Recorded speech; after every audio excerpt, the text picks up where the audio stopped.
peut faire aujourd'hui.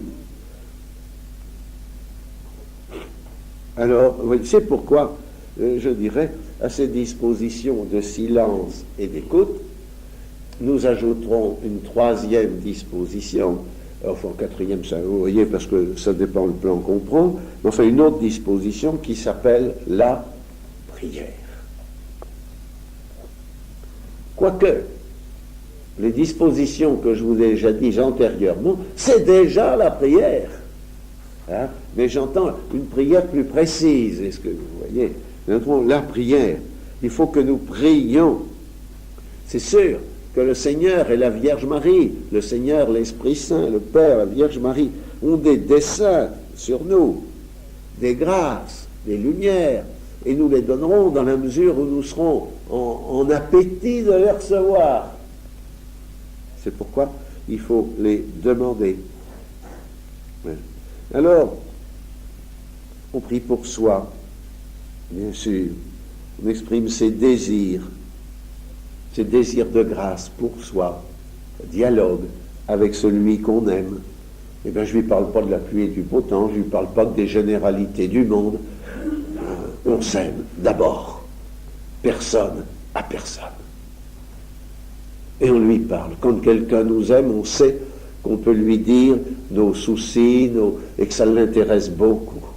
Nos joies, nos peines, etc. Vous voyez, ça l'intéresse, celui que j'aime. Mais si ça ne l'intéresse pas, c'est qu'il ne m'aime pas. Vous comprenez bien, c'est clair. N'ayons pas honte, ne croyons pas que c'est de seconde zone que de parler au Seigneur de notre vie personnelle. Mais non, il m'aime, moi.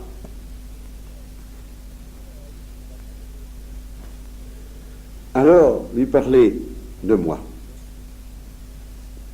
Et aussi, laisser prier son âme en des gémissements ineffables, inénarrables, intraduisibles. Si je suis ainsi abandonné, je libère l'esprit. Et l'esprit, comme dit saint Paul, nous ne savons pas prier. Et pourquoi on ne sait pas prier? Eh bien, il nous le dit, enfin, partie, parce que nous ne savons pas quoi demander. Mais l'esprit, lui, il sait ce qu'il faut demander pour chacun de nous. Et sa voix se joint à notre voix en gémissement inénarrable. Notre prière monte avec deux voix vers Dieu. Il y a notre voix, il y a la voix de l'esprit, les deux bien liés.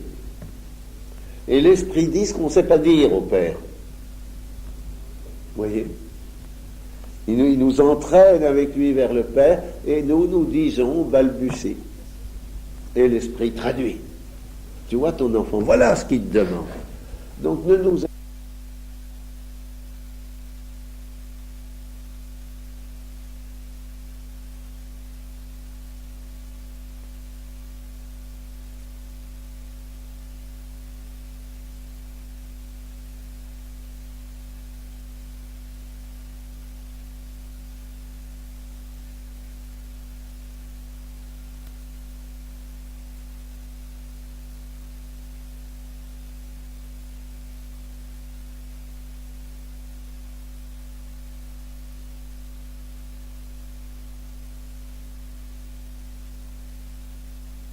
je prends des formules. Il y en a pour qui ça a marché.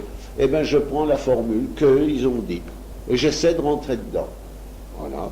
Voyez-vous, j'emploie mon temps à me tenir ainsi en présence de Dieu.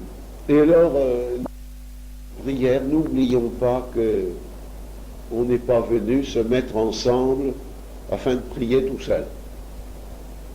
Sinon, il n'y avait qu'à rester. Hein. On vient aussi pour se porter ensemble vers Dieu. Vous l'avez remarqué, vous seriez tout seul ici dans cette maison. Ce serait plutôt vide, grand, désolé. Plutôt. Mais voilà qu'on est en groupe. Vous voyez, vous sentez la grâce du groupe. La grâce de la parole dite ensemble, écoutée ensemble. C'est quelque chose. On est soulevé. On est ensemble. Et alors, eh bien, n'oublions pas de parler au Seigneur dans ce dialogue qu'est la prière avec l'aimé, de ceux qui sont là avec nous. Nous prions les uns pour les autres.